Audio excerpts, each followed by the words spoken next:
Coach Trevor Woodruff, listen, it is an honor and a pleasure to not only get you on this podcast, but to just be able to get the chance to reconnect with you in general. It's been many, many years since you and I have really had a conversation, and I've been excited about this one. You know, I get excited about them all, but I get excited in different ways. So I just want to tell you first, thank you for joining. Oh, you bet. You're a busy guy, see. I follow. Trust me, we may not talk every day, but I'm following along with what you're doing, man. I'm proud of you. Thank you. Thank you. I appreciate that. That means a lot to hear that from you. It really does. Now, Coach, let me tell you this, and I'm going to be honest when I say this. There's not many people in this world that I could look at and say, if this person puts their mind to do something, they can do anything they want to do.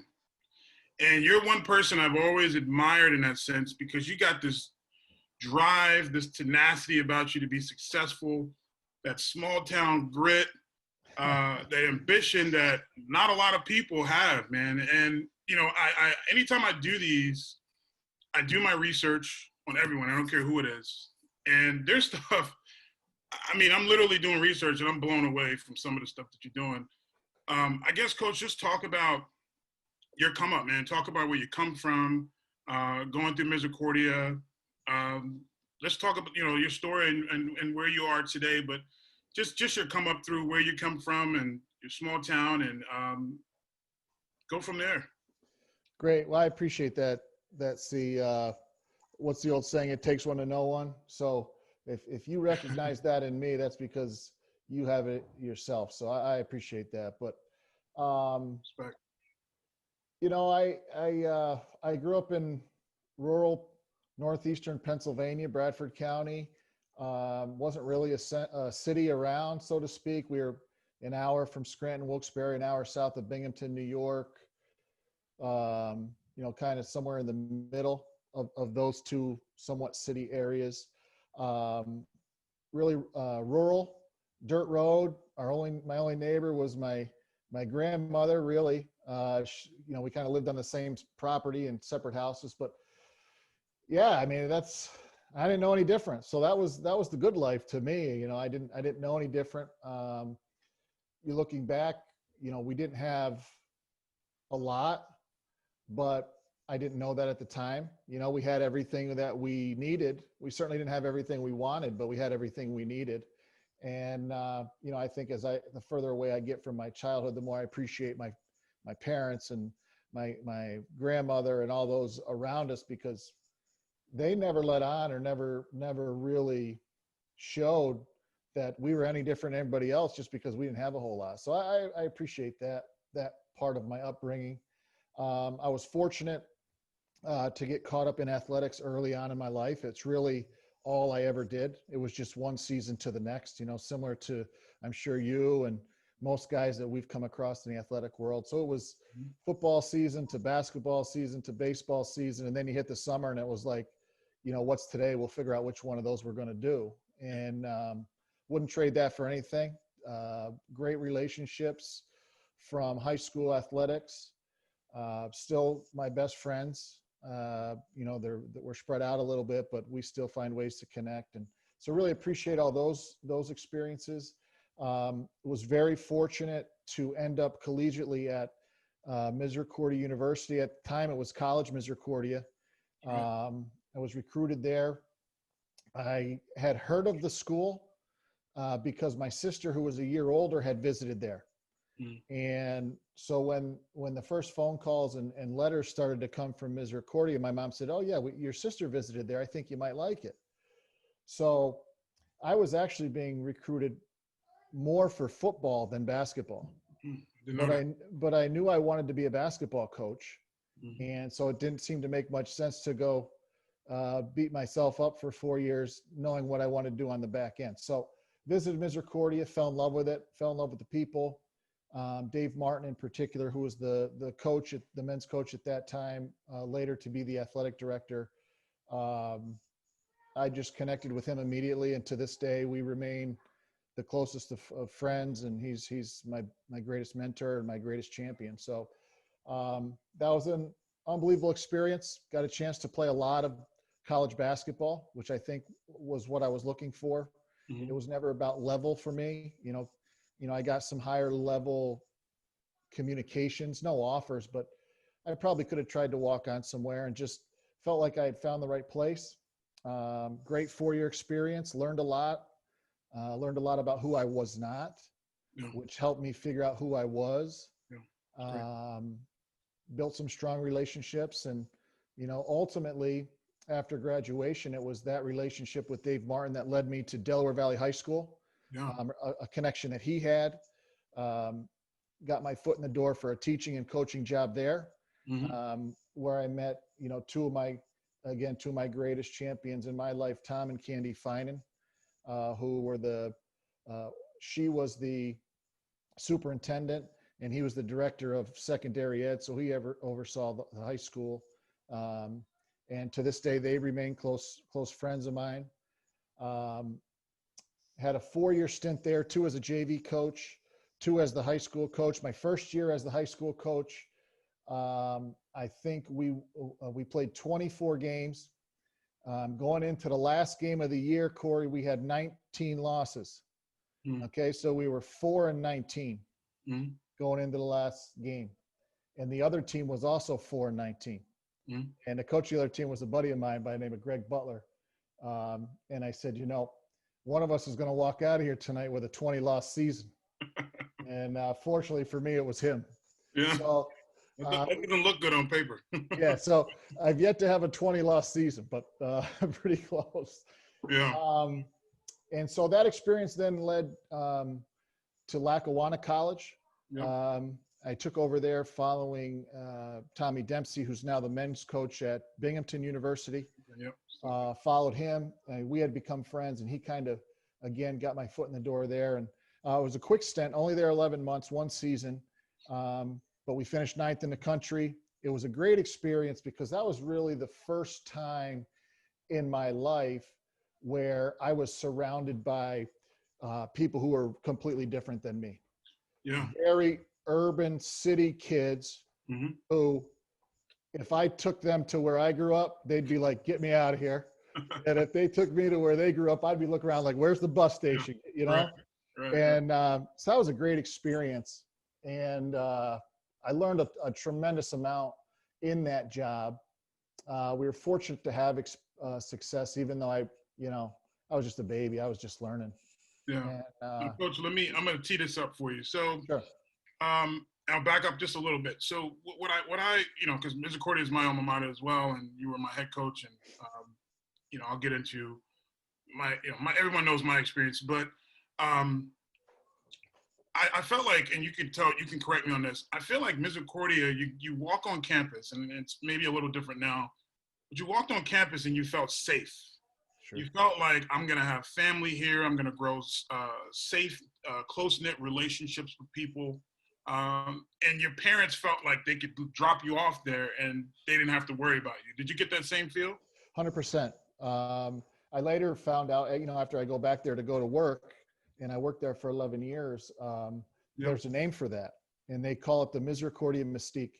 And First time I heard that. Yeah, it's amazing how many people have that same feeling, Corey. And that's probably why we end up there. Yeah, for sure.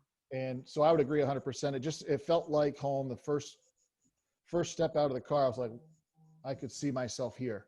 Right. It ended up being a great decision. Like I said, that really, my experience there and the relationships I made there were the springboard to everything else that has happened. Yeah, definitely. And so without it, whatever success I've had is really the result of making the decision to go there.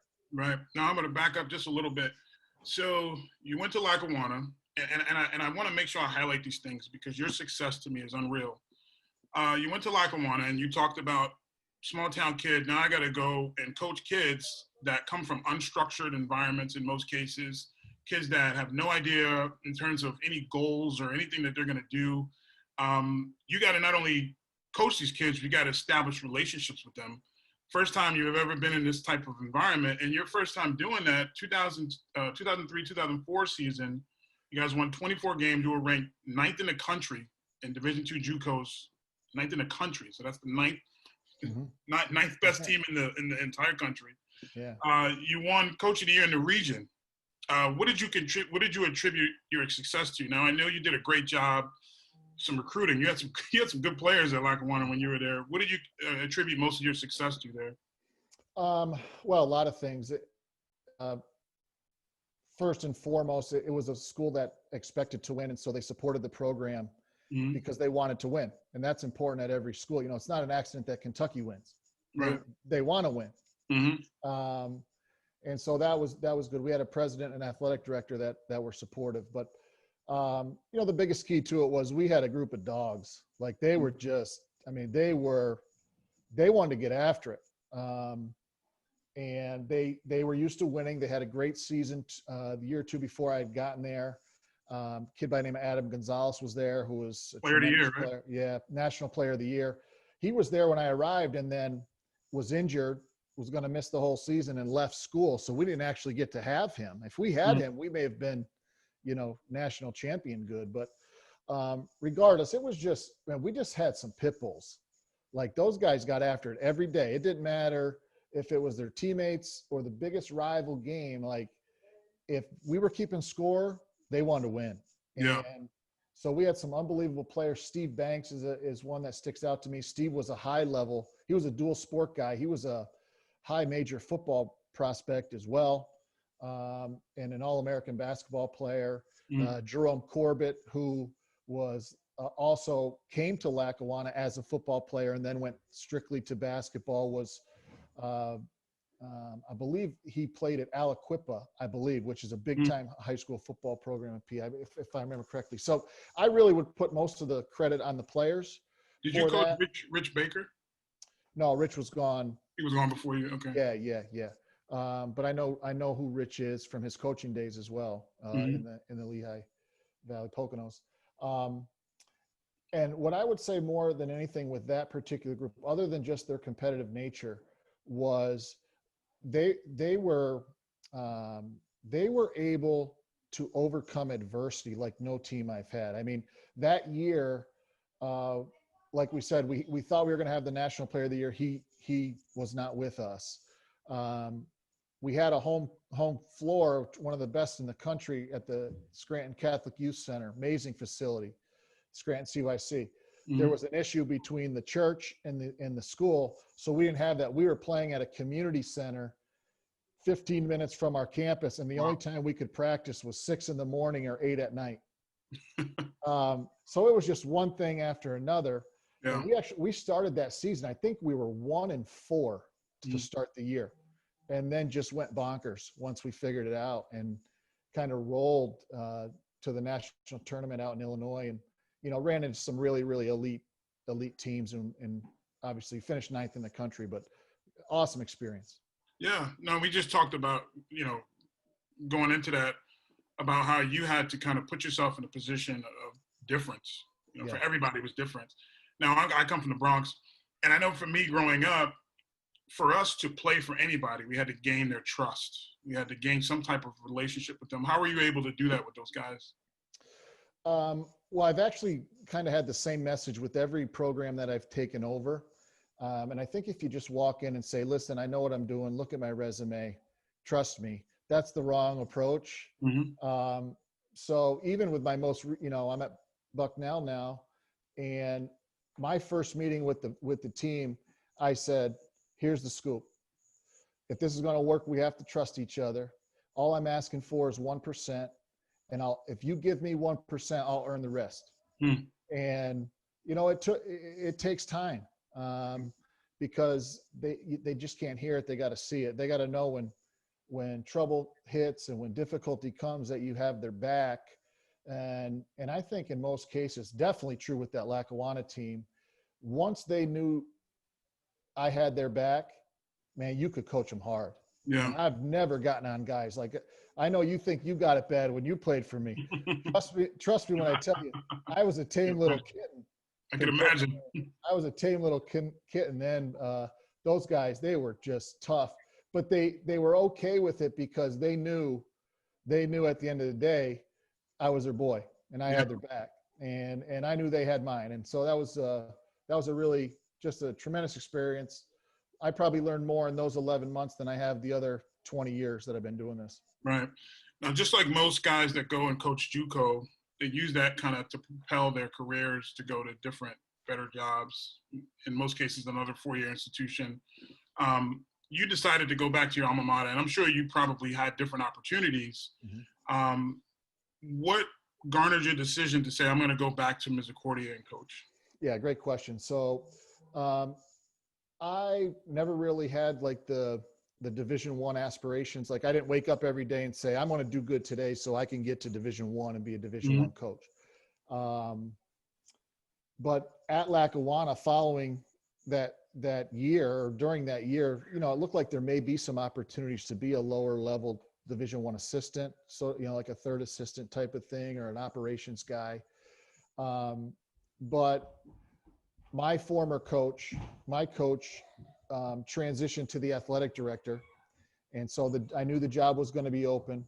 And it's just like you said before, that place was then and will always be home to me.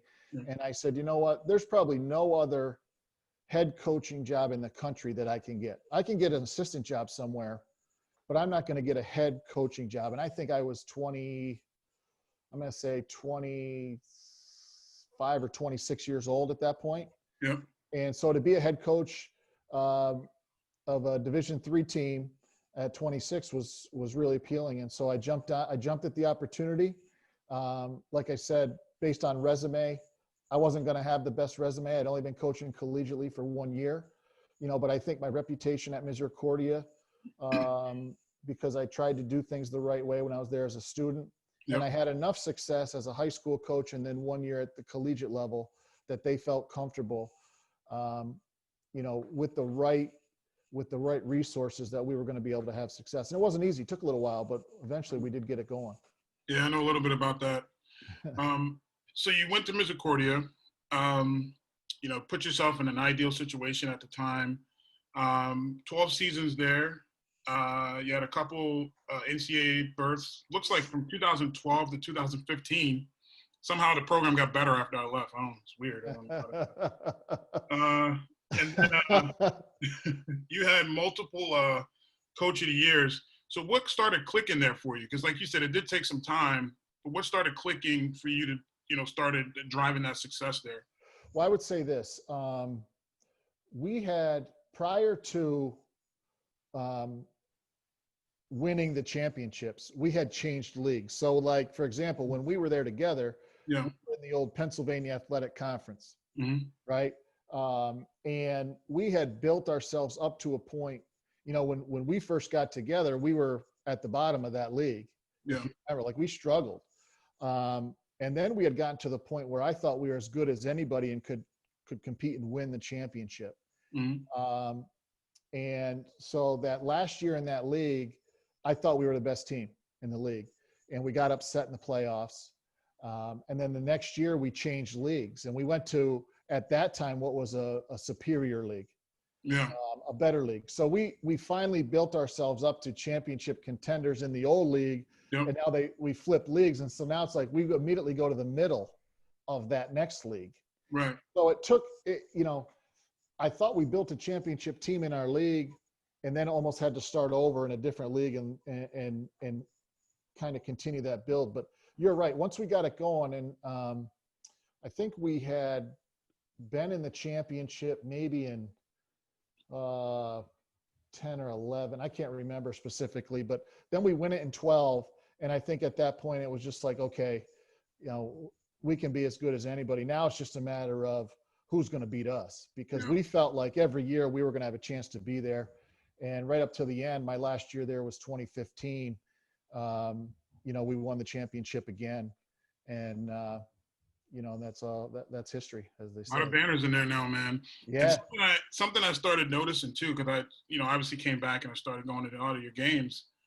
Man, you changed as a coach. Not in a bad or a good way. You changed your approach. You became a lot more calmer. You were more poised in your concepts. With me, I guess maybe you were younger, so you were a little more enthused. Your energy level was a little different. To some level, you still were learning, and I'm sure you're still learning a lot today. But I started noticing with the other old players, like, Trevor wasn't like that with us, man. What happened? What clicked to make that happen? Yeah. Well, I think what you're trying to do is nicely say, I didn't know what the hell I was doing when I coached you. No. Which is No. okay. In reality, I was talking to Mike Moore this past weekend, and he and I both agreed that you were the best concept coach we both ever played for. 100%. And that's no disrespect to anybody. This is a conversation he and I had on like last Saturday, by the way. So for context. Well, that's high praise. I appreciate that. Yeah. Appreciate that.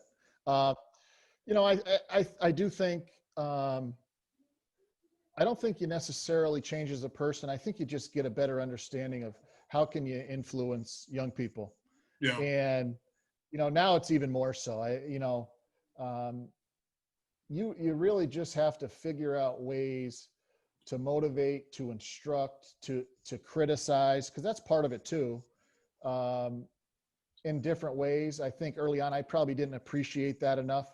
Not that I grew up that long ago, but it was, you ask a coach, why would a kid run through the wall for you? And the coach would say, because I told him to.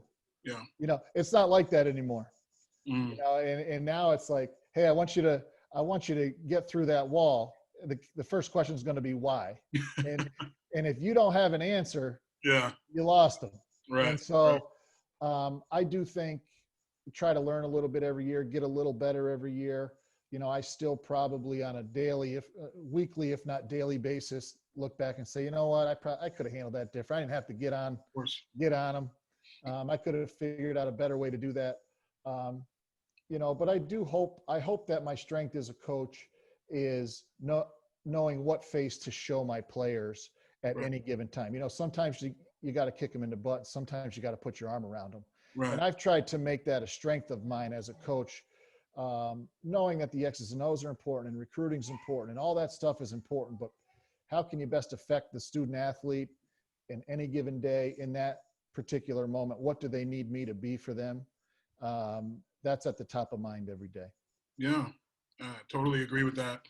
So you coached there 12 years. We talked about your success there. Actually, it was 11. I didn't want to correct you, but it was at 11. 11 years? 11 seasons, yeah. Okay, sorry about that. No, that's okay. And then you, in a very, very admirable move, you decided, just when you would think, all right, this guy's already successful. He's already building up a really nice brand for himself as a great coach. The story now begins for you. So he decides, coach said, I'm going to go coach women at the University of Scranton. And now, coach, let me tell you. So I'm going through this stuff here. I saw something that said you guys had a 30-0 winning streak. So, coach, now is a good time to tell everyone, was that really the 2018 Golden State Warriors? Well, it's funny. See, like, let me go back to where you started. Yeah. When I was hired at the University of Scranton, if you told people Trevor went to the University of Scranton, they wouldn't have been surprised. If you told me he went to coach women, they would have been no way. I was thrown. But again, to me, it was never about level and it was never about gender.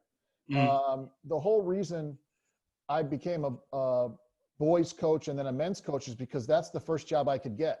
Yeah. When I got a high school teaching job, they said, you want to help coach the boys basketball team? I said, yeah. Had they said in that moment, we have an opening on the girls basketball staff, I may have been coaching women my whole career. You just don't know. So, with that said, I made the decision to go to Scranton and coach the women for many reasons. And I think the reason it has worked out so well since then is because I made that decision for the right reasons.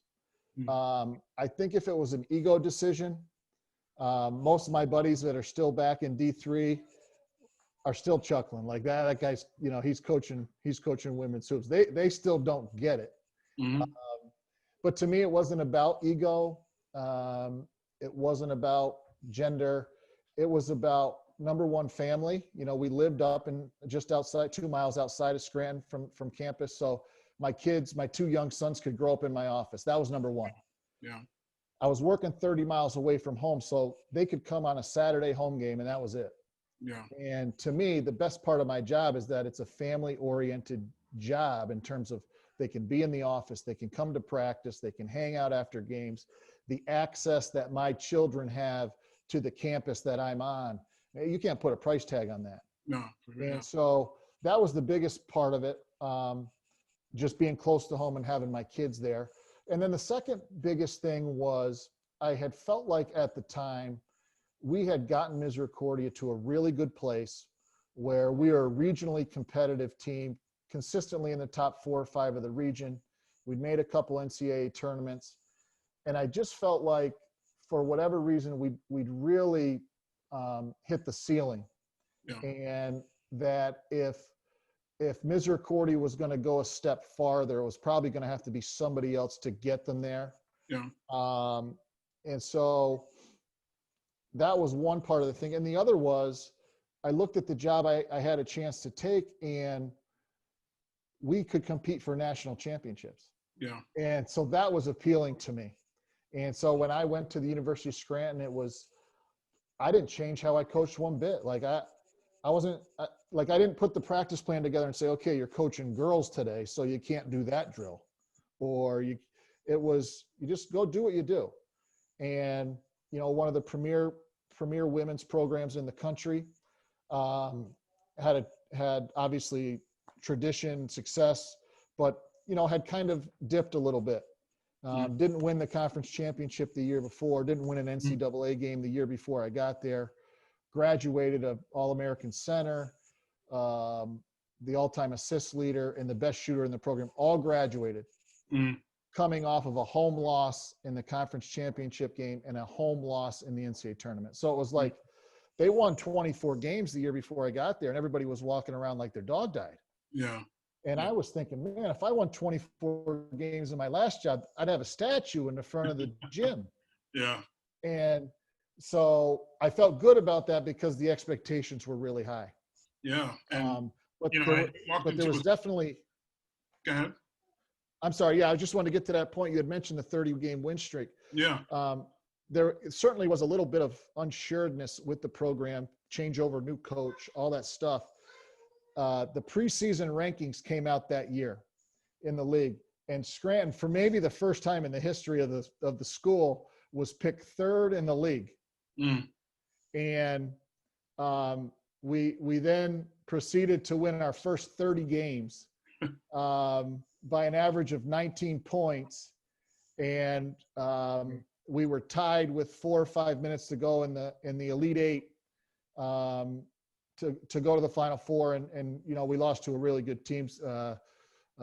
Actually, the coach of that team is now the head coach at Princeton University. So it was awesome experience. We finished 30-1. I think we were ranked as high as second in the country, second or third in the country at that point. And I think in the final rankings, maybe we were 4th or 5th or something like that. So yeah, that first year really got us rolling pretty good. Yeah, you went there with high expectations. So as easy as it may seem to others, you may look at it on paper for someone else and say, oh, they won 24 games last year, but the expectations there were much higher, and you were going into a tough position in that sense. Right. So I totally get that. And just to add more to what you're saying, specifically, you had 4 conference championships, an Elite Eight appearance, a couple Final Fours. Am I right about that? Yeah. So I think we had an Elite Eight, 2 Sweet 16s, and then the last year. So I was there 4 years. The last year we lost to the eventual national champion in the national semifinal. You were there 4 years, and 2 out of the 4 years you were coach of the year at the conference. Yep. Right, which is unbelievable. And what I noticed, and just to be exact, looks like you posted 113-10 record. That's right. And here's the best part of that, C. You'll appreciate this.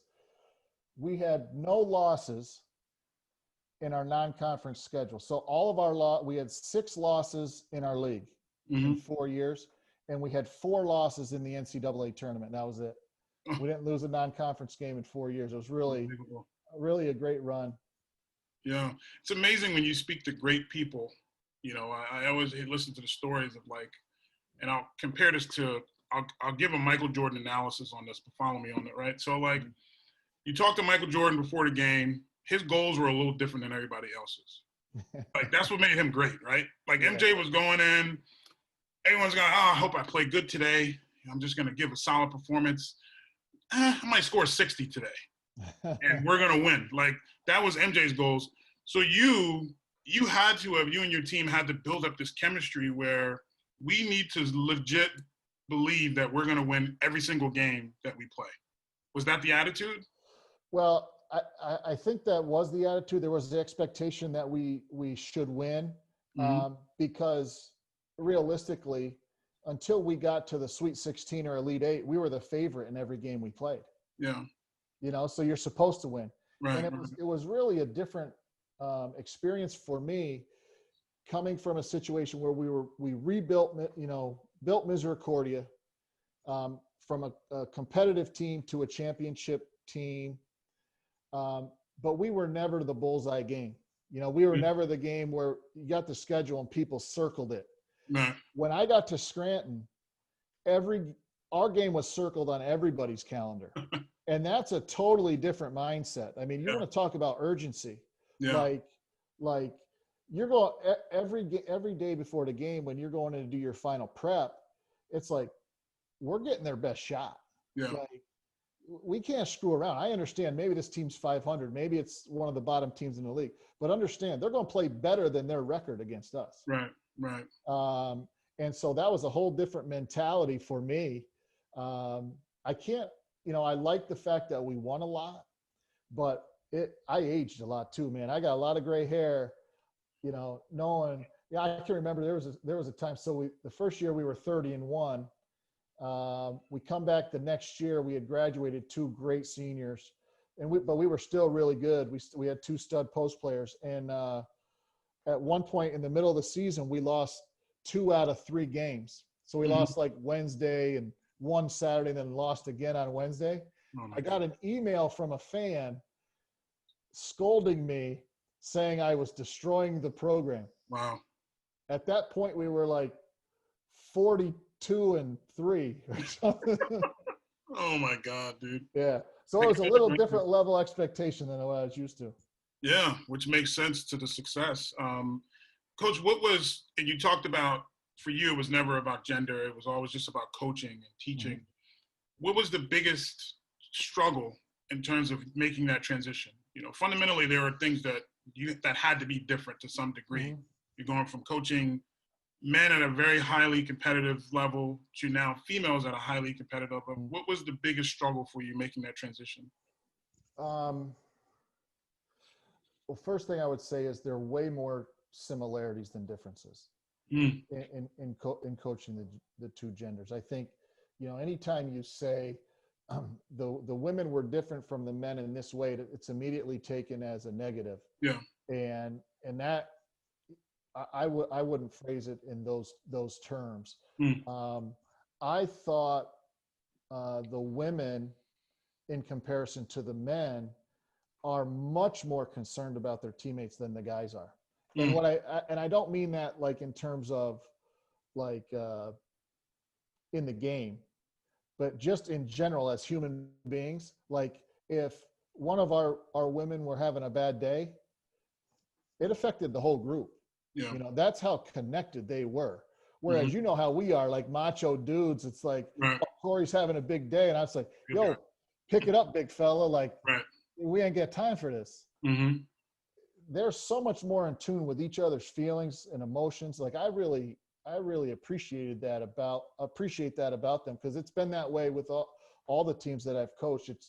It's really remarkable to see, and that's why I think we both agree. We're both married to great women. They're so much more advanced than we are in so many ways. It's crazy. You're right about that. Yeah. So obviously having all that success at Scranton, and here's the other thing. One point I wanted to make was, we talked about how surprising that move was in many eyes. But if you lived in that area, NEPA is one of my favorite areas in the country. I've been a lot of places for many reasons. And one thing about the history of Scranton, and not only the history of Scranton, but that university, it means a lot to a lot of people there. So for me, it was surprising that you went there, but I got it. I understood it. And plus with knowing your wife and knowing her, that her family was from there, I don't think that university got enough credit, throughout this interview so far. I think that was an amazing opportunity. I'm sure you can agree.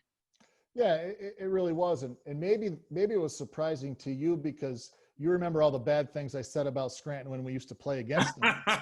Yeah. And Won't be repeated tonight. It's funny. And I can still remember my first conversation as coach of the team. I was meeting with the team and I told them, I said, in my prior job, this is what I used to say about the team at Scranton. Now, it was the men's team, obviously. Yeah. I said, but, we used to say that they think they're better than us and they look down on us. And then I finished with, and you know what? Now that I'm here, we are.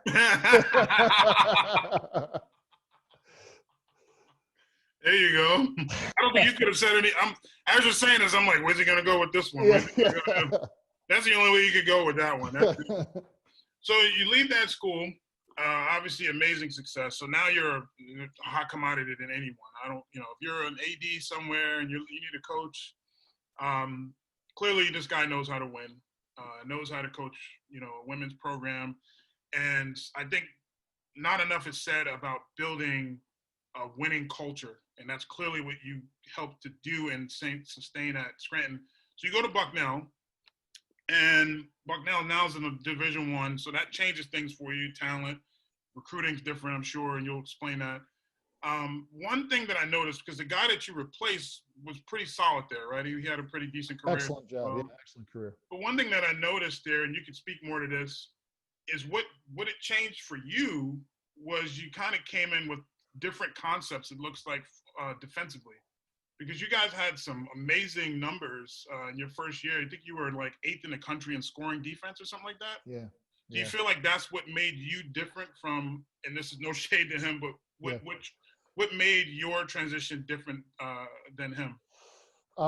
So first I would say the previous coach, Aaron Roussel, had become a friend of mine prior to even me getting to Bucknell. I knew I had met Aaron, followed his success.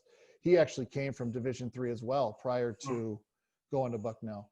But he really deserves a lot of the credit because of the culture that he built. We had to come in, obviously put our own spin on it, but there was a winning culture in place. And there were significant losses. 5 seniors graduated from the previous year's team, but there was still a lot of talent left. So he deserves a lot of the credit for that. And I would say historically, not just last year, we've really built everything we do around the defensive end. If you look historically through the Scranton years and even back to the last half of the Misericordia years, once we were able to build it up a little bit, defensively, we've been one of the top teams in the country wherever we've been. In terms of scoring defense, field goal percentage defense, rebounding differential. So we really have built our entire culture around defense in terms of on the floor. A lot of teams play defense to help their offense, like get out, press, try to get steals and blocks and help get the offense going. We actually are zigging when most people are zagging. And what I mean by that, when most people are trying to help their offense with their defense, we actually try to help our defense with our offense. And so we kind of flip it around. And what I mean by that is we really, we put a high priority on floor balance, no turnovers, premier shot selection. Because we feel like if we're back defensively, if we take good shots, we don't turn it over, you're going to have a hard time scoring consistently against our defense. So our shot selection and our pace of play offensively is really to help our defense. And so we've had a lot of success with that. I think the proof is in the pudding. When you look at the numbers, as you mentioned one of them, but we've been very, very successful. And that was, to answer your question specifically, if there was one biggest change, it was really a mindset change. I think they had a lot of success being what I would consider an offensive team. They're an offensive-minded team who also was good on defense. But I think even Aaron would agree, they were an offensive-minded team, attack on offense type of deal. That was the biggest change, was just changing the mindset. Like, we're going to start practice every day with an hour of defense. And we're not going to shoot for 40 minutes in practice. You know, if we shoot for 10, that's a lot. We don't take a lot of shots in practice, which I know goes against the grain a little bit as well. But if you look at our shooting numbers, last year we were 5th in the country in three-point shooting percentage. The only teams better than us were Oregon, Connecticut, Baylor, and one other school. So we figure it out on offense, but we definitely are defensive minded. Yeah, obviously, man. And with doing that, I noticed you guys 24-6 last year. Yep. Right? 16-2 in the conference. You got player of the year again. You're just racking up the hardware, dude. Oh my God. Well, you guys have space in there for that stuff? Well, there's plenty of space if they want to keep giving it to me. But right. the truth is, see, and you know it, if you don't have good players, you're winning anything. So, I think it was just a matter of, things fell into place for us. Well, yeah, you had player of the year in Ellie Mack. Yep. Which is about 6'3" forward. 6'3". She was a 90-50-40. 90% from the foul line, 50% from the field, and 40% from three. She's actually doing a graduate year. She's playing at Oregon State this year. That's awesome. Yeah. So we're really excited to watch her play out there. She's an unbelievable young woman. Yeah, that's pretty amazing. That's good. Yeah, so that's going to give her an opportunity to get some professional looks, I'm certain. Yeah, I think she'll have some opportunities. Does she want them? I don't know. She's a pretty serious student. So I don't know, but I hope she does. I mean, she can shoot it. I'll tell you that. She's 6'3" and she's strong and she can shoot the ball. Yeah. I looked at a little bit of her clips, and she looks like a really good player, really fundamental. Well, always makes the right plays. Think about this. So she was the player of the year in the league, in the Big Ten League, and the girl she beat out was a second-round draft pick in the WNBA. So wow. She had a pretty well respected around the league. If you're going to beat out that young lady for the award, that's amazing, man. Yeah. So to kind of put this all together for me, right? And I just want your opinion on this. Obviously, they're both important, but in your opinion, someone that's had the success, that's continued to have the success that you have, the experiences that you have, what do you feel is most important as a coach? Instinct or film study, research? What's more important? Now, you're naturally going to say both. But if you had to pick one, what would you feel is the most important? I hate to straddle the fence on you. I think well,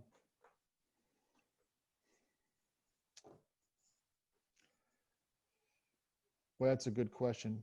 Yeah. I would think the instinct, it's both, but here's the reason it's both, is because the instinct is built on habits that are created from the knowledge you gain by study.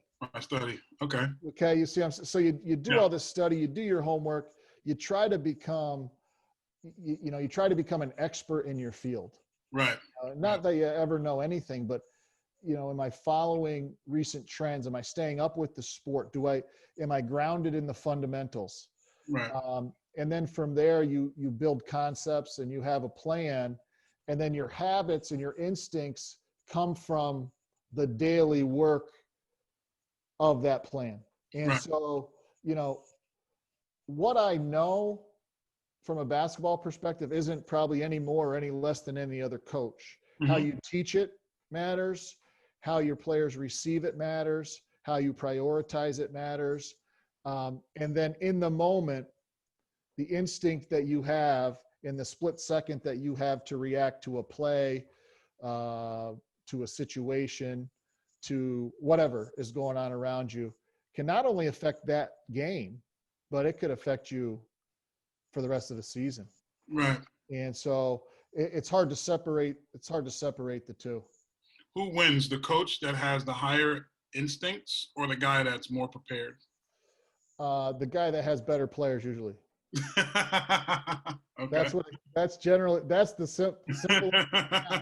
Now, if you take better players and you don't do anything with them, you just roll the Yeah. ball out. Now you give the rest of us a chance. Right. So the best teams are ones that have both. Right. I asked you that question specifically because there's a lot of successful coaches, and I feel like there's a lot of guys that have to work really hard to figure it out. You work really hard. I know that just because I've known you for many years, and I know your work ethic. I know your grind. But I personally feel what makes you as successful as you are is your instinct. You have an instinct for winning. You have an instinct on how to elicit emotions the way that you need them to, and you have an eye for the game that a lot of people just don't have. Just the small nuances of basketball that I feel that come from instinct. But like you said, I think you made an excellent point in that a lot of that stuff's come from trial and error and you learning through the years, right? Right. Well, I appreciate that. That means a lot. See, if that's true, that's great. Hopefully I am that. I do have those things. Certainly on a daily basis, certainly there are a lot of games I look back and wish I made a different decision on a substitution or a play call or we changed a defensive rotation or, so you continue to learn on all those things. But, hopefully over the course of your career, you get more right than wrong. Right. And I think a lot of times, again, back to the having great players and great assistant coaches, sometimes they can even overcome the coach's mistakes. Yeah. You can do the wrong thing, make the wrong decision, maybe say the wrong thing in a huddle, but they're so stinking talented, they overcome it regardless. Sure. Where the problem becomes in is if that's repeated Yep. consistently, then they start to lose faith. Now they start to walk out of the huddle like, that guy didn't just make a mistake. He's an idiot. Yeah. And so Yeah. it's not about trying to outsmart anybody. We are really fundamental based. We have simple concepts that we believe in. And when all else fails, we go back to the basics. Yep. And, we just want to do simple things better than the other team. And Yeah. so that's how we practice. That's how we play. Hopefully by the end of the year, our players are out there and they don't have to think about jumping to the ball and closing out the right way and post, because we do it every day for 5 or 6 months and they can do it in their sleep. Yeah. And I think you made an amazing point because I'm seeing that more and more, especially in men's. And it seems like the bigger the program, that's what you're seeing. They're just getting in excellent talent. They know those guys are only going to be there 1 year, and they put out some concepts. They teach a little bit, and this isn't taking anything away from your great coaches, but that's why I always appreciate, and I think you're the same way. I always appreciate guys like Tony Bennett at Virginia. Yeah. He's my favorite coach, man. He's not trying to find the best talent. He just wants guys that are going to come in that can be coached. Jay Wright's the same way, and he runs a concept. And his coaching concept, his coaching philosophy is, like you just said, doing all the small things better than everybody else. Mm-hmm. And it seems like that's what you're doing. Yeah, I think what gets lost, see, you look at these elite coaches, whether it's a Calipari or Mm-hmm. a Gino Auriemma on the men's side, I think we underappreciate their ability to coach. Mm. That may surprise some people to hear that, but, all the time I hear people say, well, they just have the best players. Yes, they do. And that's one of their gifts is they're able to get the best players. But you don't get UConn to play the way that they play just because they have talent. Like Gino Auriemma's as good as anybody that's ever coached basketball. He's been doing 30 plus years. Right. And John Calipari could coach the Princeton offense if he wanted to. Yeah. He just doesn't have to. Right. You know what I mean? Mm-hmm. So he doesn't. He does what fits his personnel the best and his personality the best. And that's part of their genius is they don't have to show everybody I'm the best X and O guy or the most clever coach out here. I got really good players. I'm going to teach them a few basic things, discipline them, make sure they're doing those things as often as possible. Be tough, be together. Let's go. Right. And so as a result, I think we probably don't appreciate those guys enough because they have the talent they do, but what they do with that talent is incredible. There are a lot of talented teams that aren't winning. Tell you that much. True. North Carolina, yeah. No, that's very true. And that's a good point, I think. Coach, if there's any advice that you had to give any aspiring women's coaches on any level that are trying to establish a program, what would be your best advice for them? Good question. I think you have to be willing to put yourself out there. And what I mean by that is you've got to sell yourself to the game, and you've got to just go head first and just all in with everything you have to learn the game, to develop a style, a belief system. These are things that I believe in.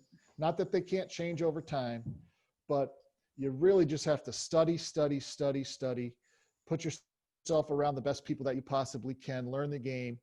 And then every opportunity that you have that's presented to you, you got to take advantage of it.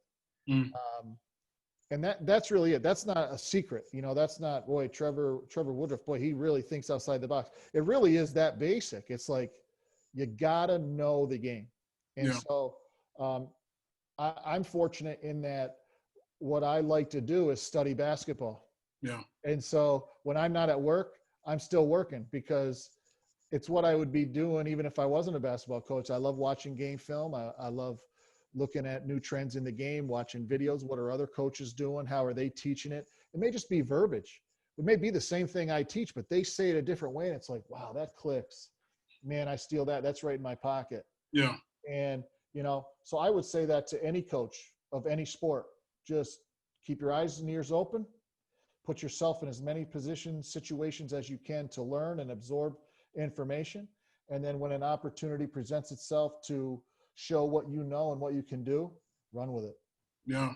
And I'm going to make sure I snippet that in particular, because I told a lot of people that I was doing this interview, some women's coaches that I know, some involved in, women's basketball programs. And I think that's some amazing advice for all of them. Now, Coach, I have to ask you this question. I ask every person that's involved in basketball. It's our last question. And it's the debate that we've been having for many years now, and it's a fun debate.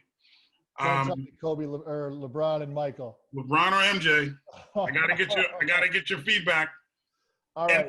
For me, this is a joy, because I swear to God, every time I ask somebody this question, I get different answers for a different reason, and I love it. Well, I would take either one of them, obviously. Both great champions, and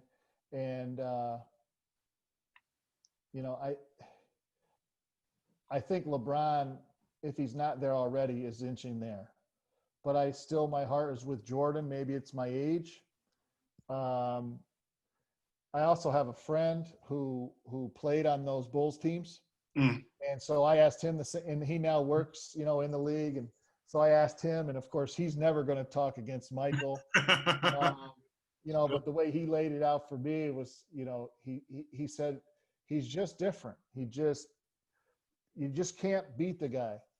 You can't beat him. You might beat him today, but you're not going to beat him in the long run, no matter what it is. And so he says it's Michael. I'm going with him. I'll say it's Michael. But, there's nothing not to like about LeBron. He's, if you're the second best player of all time, that's pretty damn good. Right. I'd say. Every team he's on gets better. Other good players seem to want to play with him, which I think speaks to something. Yeah. If other good people want to play with you, it's a different era. I understand, the whole teams coming together and picking their spots and free agent. Some of that stuff is different, but I'll go with Michael. Yeah. I think the first thing you said makes sense for most of us. I feel like if you're 30 plus, in my heart, it's an emotional response. And I definitely get that, man. Well, hey, Coach. But here's why. Why. Sorry, I don't want to cut you. No. Please go ahead. We never saw Michael lose when he got there. So, the idea of him getting to the finals and losing, we can't imagine it because it never happened. Yeah. Well, my pushback on that is always the game hasn't been more talented today. You got guys from an individual skill set standpoint are better than they've ever been. I mean, you got to look. I'm a Knicks fan. The Knicks in the 90s were dominating the league. They had one guy that could shoot the ball. Yeah. And he was streaky. Yep. And they had, Patrick Ewing, obviously he's a legend, but, it's not like you had looked at that roster and you had a bunch of uber talented guys. So, I mean, when you look at the NBA today, guys are, I mean, the talent, some of these guys, man, like you look at guys like Giannis and Anthony Davis. I remember you told me about Anthony Davis years ago when he first came out. Mm-hmm. And it's just something that Jordan never faced. Jordan never faced the Golden State Warriors. He never faced, so, and that's not taking anything away from MJ, but that's my only pushback when people say that. No, I think that's right. I would agree with you. I think in both the men's and women's game, the talent's never been higher. The evolution of concepts has never been better. Mm-hmm. The idea that NBA guys, they don't run anything and they don't guard is ridiculous to me. The people are in places for a reason, and those are the best coaches in the world on both sides, men's and women's. And it's really fun to watch. I still would take a March Madness game over everything because I'm totally agree. But I mean, when you look at Brad Stevens and Doc Rivers and go down the list, like these guys, I think I was just having this conversation the other day. The Billy Donovan hire in Chicago was terrific. Like that. Yeah. That guy can coach. I love Billy Donovan. Yeah. Yep. So, the game has evolved, and I think it's in a really good place. I do sometimes fear, the overemphasis of the 3-point shot, the underemphasis of play in the paint. Yep. I do think statistics and analytics play an important part, but it shouldn't be the only thing that you look at. Yeah. But it's fun, man. Hey, we get to be part of the best game in the history of the world. So we're lucky ones. Absolutely. And your future is bright. What's your opinion on the bubble? You were talking about you would take the NCAA over anything else. I feel like that's the closest thing we'd get to NCAA tournament, right? What's that? On the bubble, the NBA bubble? Yeah, it's going to be interesting to see how they pull it off. See, I've heard a bunch of different opinions, what maybe could happen. I just think there's so many unknowns with, can we get to an NCAA tournament when you can't travel from one state to the other without quarantine? You know what I mean? So there's some issues outside the control. So do you have to bubble? How would that look like? Can you even have 64 teams or 68? Yeah. It's going to be a huge undertaking. I think the importance of it is gigantic. It really needs to have, we got to figure out a way to make it happen. But right now, I think there are more questions than answers. Yeah. And you guys don't have a plan yet for starting yet or anything yet, right? Not concrete. I mean, the NCAA has set a start date in terms of games. So you can play, I believe the date's November 25th is the first play date. They've set a maximum number of contests and all that stuff, but we'll see. Our team's able to do it. There's all kinds of guidelines, testing guidelines, how many times you have to test, and if one person tests positive, then the whole team shut down. So there's a lot of hurdles that are gonna that are out there. Can it get done? I think it can get done, but it's not going to be without some stress and some hurdles to get over and some headaches, some sleepless nights for sure. Yeah, it's got to be tough for you because regardless of any of that, you got to stay ready and you got to keep your girls ready. Well, even more so, I told our team, I said, more so than any year in my career, every player on your roster has to be ready. Yeah. Because you just don't know who you're going to have from day to day. If Corey Brown gets COVID, he's down. He's down. Or his girlfriend got COVID, whatever. And now he's down, but we got to go to work without him. Like the day's not over. And so, I said that to our team and to our young folks in particular, in that, you guys arrived to a team that's expected to compete for a championship, and you thought you could just coast along a little bit till Christmas time and figure it out, but you don't. Now you got to know what you're doing day one, because we might need you. Yeah, most definitely. Well, Coach, man, I love you. Thank you so much for doing this. We're gonna be watching out for you in the Bucknell Bison this season. I wish you the best of luck, health for you and your team and your family as well. Yeah, you too. Tell the wife and kids I said hey, and good to see you guys again, man. All right, hey, congrats on law school. That's awesome. I don't Thanks. know if we should talk about personal stuff, but good luck with that. Yeah. You're a superstar. You've always been. So